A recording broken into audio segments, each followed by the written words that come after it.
Welcome back to the Journeyman Podcast, fellow knowledge seekers.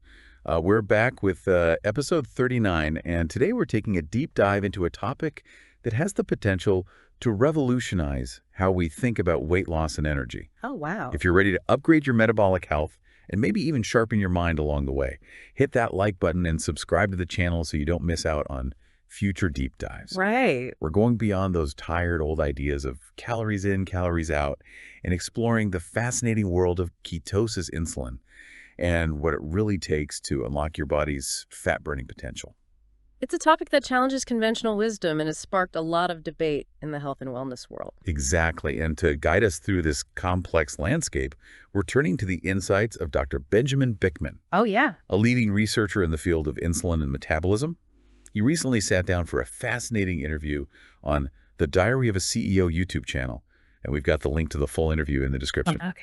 Be sure to check it out and subscribe to their channel when you're done listening to us. Sounds good. Dr. Bikman's work really challenges us to rethink some of our fundamental assumptions about how our bodies work. Absolutely. We've got a stack of research and notes from Dr. Bikman to guide our exploration today. So let's dive in. Okay. Have you ever wondered why some people seem to effortlessly maintain a healthy weight while others struggle despite their best efforts? Yeah. What if the key to sustainable weight loss isn't about willpower or deprivation, but about understanding the intricate dance of hormones and metabolism, specifically the powerful role of insulin? That's a question that Dr. Bikman addresses head-on in his research. Yep. He argues that insulin is the master regulator of our metabolism, dictating how our bodies use and store energy. Okay, so insulin is calling the shots. Yes. But how does that work in practice? It's actually quite elegant when you think about it. The human body is remarkably adaptable when it comes to fuel. We're essentially metabolic hybrids capable of burning either glucose, which is sugar, or fat for energy. So our bodies are like a high-performance engine that can run on two different types of fuel. That's amazing. Most of our organs are perfectly happy to use either glucose or fat, but our brains are a bit more discerning. They have a strong preference for glucose, but they can also run on ketones, which are an alternative fuel source produced from fat. Hold on, ketones. Isn't that what people talk about with the ketogenic diet? Yes, that's right. Ketosis is a metabolic state characterized by elevated levels of ketones in the blood. It occurs naturally when insulin levels remain low for a sustained period, typically around 16 hours. So anyone who fasts even for a day wakes up in a state of ketosis. It's not this extreme or rare thing then. Exactly. It's a natural metabolic process that our bodies are designed to handle, and here's where it gets really interesting. Insulin plays a crucial role in determining which fuel source our bodies prioritize. Okay, so how does insulin fit into this whole equation? When insulin levels are high, typically after a meal rich in carbohydrates, our bodies shift into glucose burning mode. Insulin acts like a key, unlocking our cells and allowing glucose to enter and be used for energy or stored for later. So when insulin is high, we're burning sugar and storing fat. What happens when insulin levels are low? When insulin levels are low, such as during periods of fasting or when following a low-carbohydrate diet, the body starts looking for an alternative fuel source. Without insulin signal, glucose uptake slows down and fat takes center stage. So it's like flipping a switch. High insulin burns sugar, low insulin burn fat. That's a great way to think about it. And the liver, our metabolic powerhouse, plays a key role in this process when insulin levels drop. The liver ramps up its fat-burning activity to such an extent that it actually produces ketones as a byproduct. It's almost like a metabolic release valve. That's fascinating. So ketones are a byproduct of the liver burning fat. Precisely. And these ketones, they're not just an alternative fuel source, they offer a range of potential benefits, particularly for our brains. Ketones seem to have this unique ability to provide our brains with a clean and efficient source of energy. Some studies have even shown that people with early-stage Alzheimer's experience cognitive improvements when they're in ketosis. That's incredible. So by tapping into ketosis, could we potentially protect our brains from cognitive decline as we age? It's a promising area of research, and Dr. Bikman's work is shedding light on the fascinating connection between insulin resistance and cognitive decline. You see, insulin isn't just about regulating blood sugar, it also plays a role in brain function. So insulin is a multitasker, keeping our blood sugar in check and our brains running smoothly. But what happens when our cells become resistant to insulin signals? That's when things can go awry. Insulin resistance can impair cognitive function and potentially contribute to neurodegenerative diseases like Alzheimer's. That's concerning. So insulin resistance isn't just a risk factor for type 2 diabetes, it could also be a precursor to cognitive decline. It's a pretty scary thought. It's certainly something to be aware of. Some researchers even suggest that Alzheimer's could be considered a form of type 3 diabetes, highlighting the strong link between insulin resistance and neurodegeneration. Wow, type 3 diabetes, that's a powerful way to frame it. But if insulin resistance is the villain in this story, how do we fight back? Is it all about diet and lifestyle? Absolutely. Remember how we talked about controlling carbohydrate intake and prioritizing protein and healthy fats to lower insulin levels? Those same strategies that help manage blood sugar and promote fat burning can also benefit brain health. So by making those dietary changes, we're not only potentially shrinking our waistlines, but also giving our brains a fighting chance. That's a win-win. Exactly. And here's another fascinating piece of the puzzle. Ketones, those metabolic rock stars we discussed earlier, might also play a protective role in brain health. Wait, ketones to the rescue again. I'm all ears. Remember how ketones can provide an alternative fuel source for the brain when glucose is scarce? Well, research suggests that they may offer some unique benefits beyond just providing energy. Okay, this is intriguing. What kind of brain-boosting benefits are we talking about? Studies suggest ketones might have anti-inflammatory and antioxidant properties in the brain, helping protect against damage. They also appear to support the growth of new brain cells and improve communication between neurons. It's as if they give your brain a tune-up. So ketones are like a multivitamin for the brain, providing fuel protection and even promoting growth. That's incredible. But it also raises the question, if ketones are so beneficial for the brain, is it better to be in ketosis all the time? That's a great question. It likely depends on an individual's needs and goals. Someone with a family history of Alzheimer's or experiencing cognitive decline might benefit from a more consistent state of ketosis. So for someone like that, a ketogenic diet might be a key part of their health strategy. It could be, but for the average person wanting to maintain good cognitive function, even occasional periods of ketosis, such as intermittent fasting or a low-carbohydrate diet a few days a week, could offer significant benefits. So it's not necessarily an all-or-nothing approach when it comes to ketosis and brain health. We have options. Yeah. Exactly. It's about finding what's sustainable for you. And remember, it's not just about ketones creating a metabolic environment that supports brain health. Also includes managing stress, prioritizing sleep, and getting regular physical activity. It's about a holistic approach to well-being, taking care of both our physical and mental health. But there's one more area I want to touch on before we move on. We've talked a lot about the potential benefits of ketosis, but what about the potential downsides? Are there any risks associated with being in ketosis for extended periods? That's an important question. While ketosis offers numerous benefits, it's crucial to be aware of potential downsides, especially for those considering a long-term ketogenic lifestyle. Okay, let's talk about the potential risks. What are some things we need to be aware of? One common concern is the potential impact on nutrient intake when you significantly reduce carbohydrates. You might inadvertently limit your consumption of essential vitamins, minerals, and fiber found in fruits, vegetables, and whole grains. So even though we're fueling our bodies with fat and ketones, we could be missing out on crucial nutrients that are essential for overall health. That's right. It's like focusing on one aspect of a car's maintenance while neglecting others. You might get great performance in the short term, but neglecting those other areas could lead to problems down the road. That's a great analogy. Mm. So what specific nutrients are we most likely to be deficient in on a ketogenic diet? Some common deficiencies include thiamine, vitamin E, potassium, and magnesium.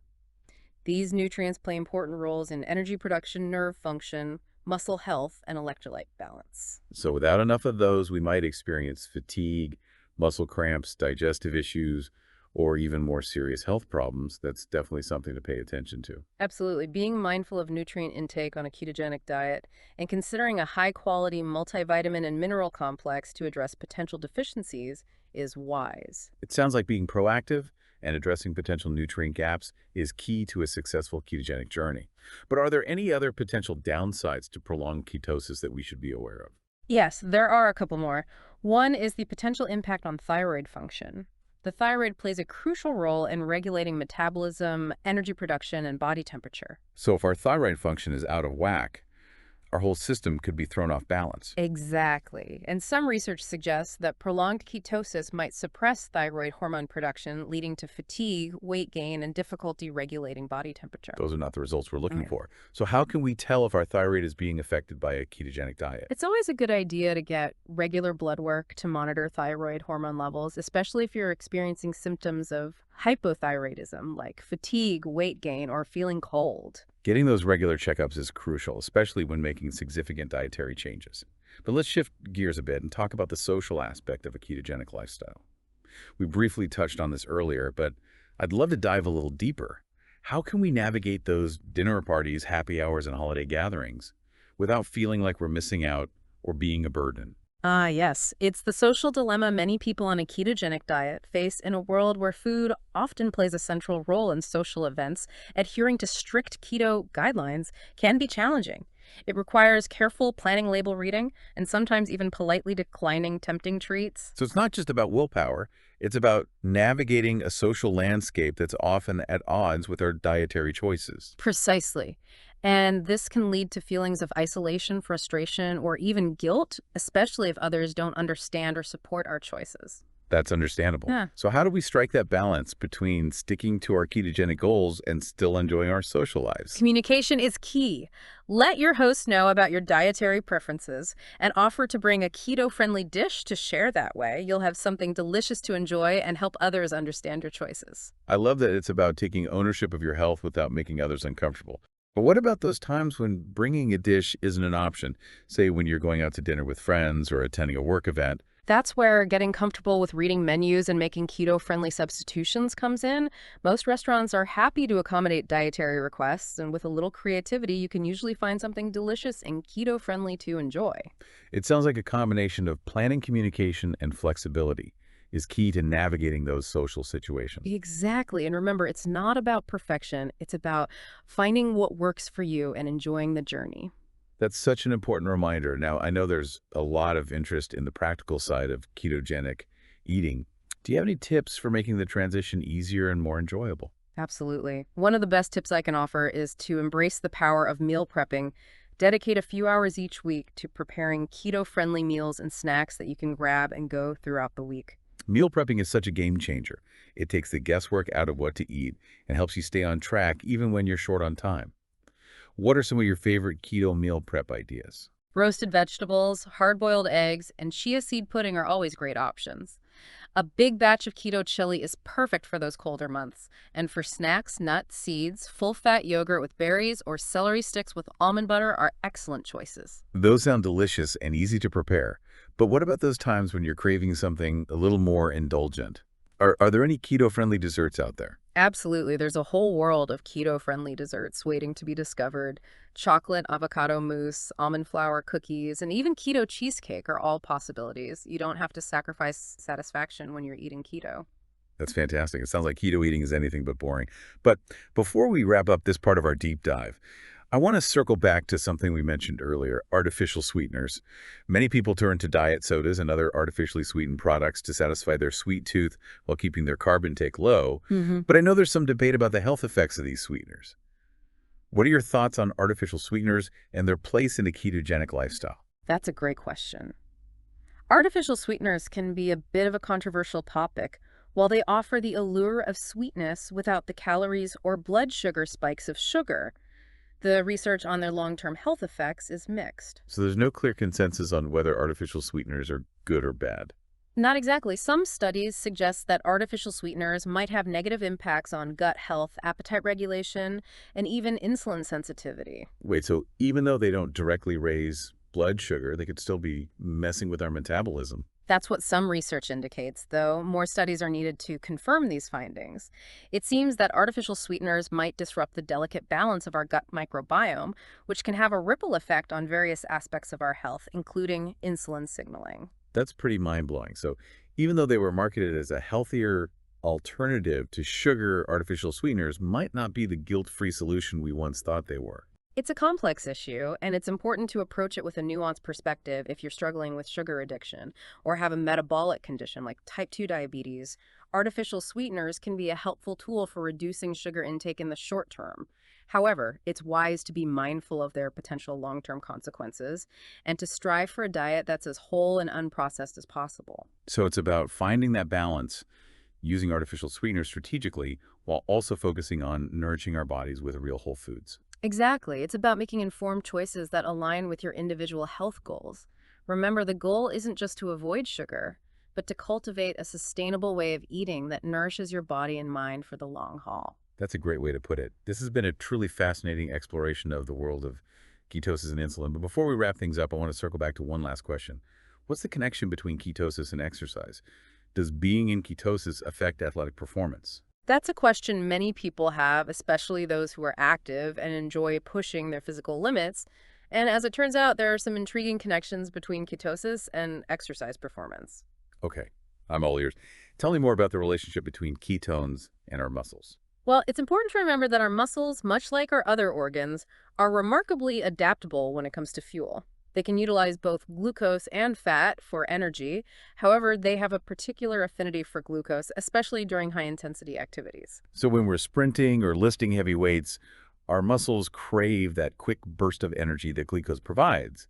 But what happens when we're in ketosis and glucose is less readily available? Our bodies are amazing at finding ways to adapt when glucose is scarce. Our muscles can tap into ketones as an alternative fuel source. It's like switching from premium gasoline to a high-performance biofuel. That's a great analogy. So our muscles can learn to run on ketones just as efficiently as they run on glucose. That's the idea. But the transition takes time and adaptation. Initially, some people might experience a dip in performance when they first switch to a ketogenic diet, especially for high-intensity activities that rely heavily on glucose. So there's a bit of an adjustment period for our muscles to get used to this new fuel source. What can we expect during this transition phase? Some people might feel a bit more fatigued or experience decreased endurance during their workouts. It's like their muscles are footing a temporary wall. That's understandable. Our bodies are used to operating in a certain way, and any major shift can take some getting used to. But is this performance dip a permanent thing? Or can our muscles eventually adapt to using ketones just as efficiently as glucose? That's the million-dollar question, and the research is still emerging. However, many studies suggest that with consistent training and proper fueling, our muscles can indeed adapt to using ketones effectively. In fact, some athletes have reported significant improvements in endurance performance once their bodies become fat adapted. That's encouraging. So it's not about sacrificing athletic performance. It's about giving our bodies time to adjust and adapt to this new way of fueling. Exactly. It's about retraining our metabolic engines to tap into the power of fat and ketones. That's such a fascinating concept. So Mm. if someone is considering transitioning to a ketogenic lifestyle, but they're worried about their athletic performance, what advice would you give them? I would say embrace the journey, be patient, and listen to your body. Don't expect overnight miracles. Allow your body time to adapt to this new way of fueling.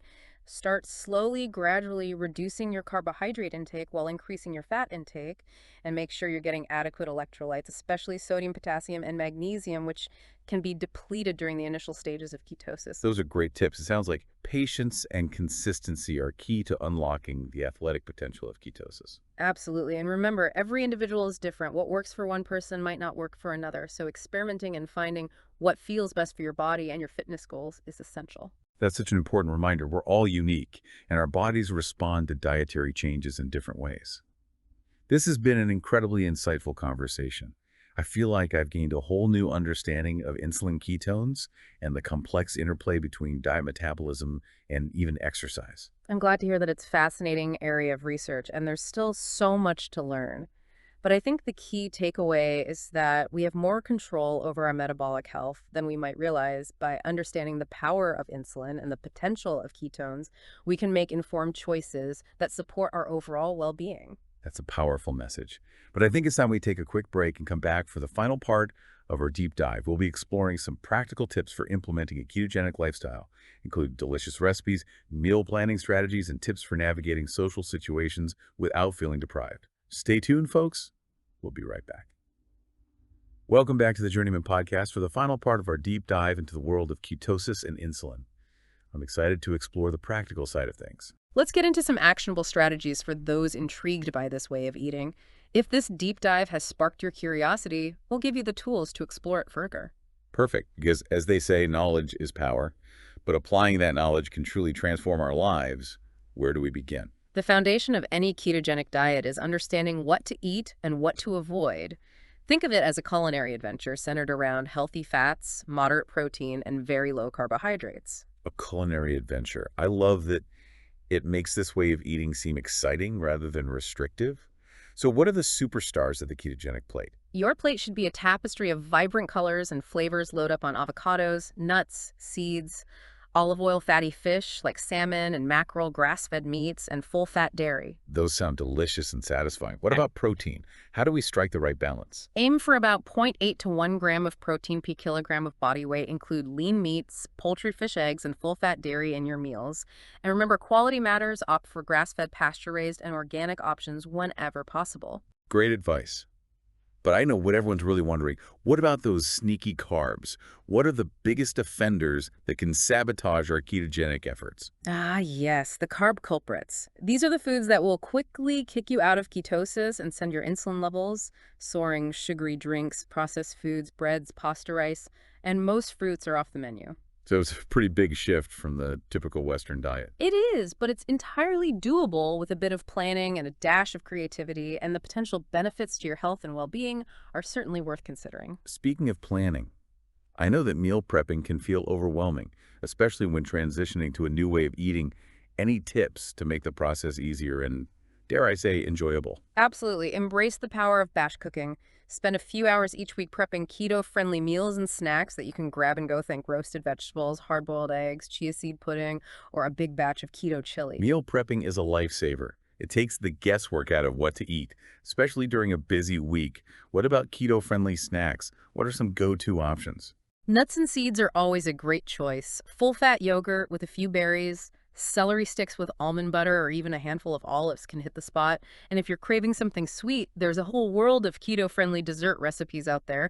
Chocolate, avocado mousse, almond flour cookies, or even keto cheesecake. You don't have to give up on delicious treats. Okay, you had me at keto cheesecake. But what about those social situations we talked about earlier? How can we enjoy a dinner party, happy hour, or holiday gathering without feeling like we're missing out or being a burden? Communication is key. Let your host know about your dietary choices and offer to bring a keto-friendly dish to share. That way, you'll have something delicious to enjoy without feeling deprived or disrupting the event. It's about being proactive and taking ownership of your health in a way that respects social dynamics. And I imagine that as you get more comfortable with this way of eating, you'll develop your own strategies and go-to meals that make it easier to stick to your goals no matter the situation. Exactly. It's a journey of discovery and experimentation. Remember, progress is more important than perfection. Don't be afraid to make mistakes. Adjust your approach and find what truly works for you. This has been such an incredible deep dive. I feel like we've covered so much ground today, from the science of insulin and ketones to the practicalities of a ketogenic lifestyle. Before we wrap up, is there anything else you'd like to add, or any final words of wisdom you'd like to share with our listeners who might be considering embarking on their own ketogenic adventure? I think the most important thing is to remember that knowledge is power, and the information we've shared today is meant to empower you to make informed choices about your health. If a ketogenic lifestyle resonates with you, explore it further. Do your research and experiment with what works best for you. There are amazing online resources, communities, and cookbooks dedicated to helping you thrive on a ketogenic journey. And if you have any underlying health conditions, consult with your doctor or a registered dietitian to personalize your approach. That's excellent advice. It's all about being informed, being proactive, and finding what feels right for your individual needs and goals. This has been such a fascinating exploration of the world of ketosis and insulin. A huge thank you to our expert for sharing their insights and expertise with us today. It's been my pleasure. And to our listeners, thank you for joining us on this deep dive into the fascinating world of ketosis, insulin, and metabolic health. Remember to check out the full interview with Dr. Bikman on the Diary of a CEO. The link is in the description. And be sure to like and subscribe to the Journeyman podcast for more thought-provoking deep dives. Until next time, keep journeying towards your healthiest, most vibrant self.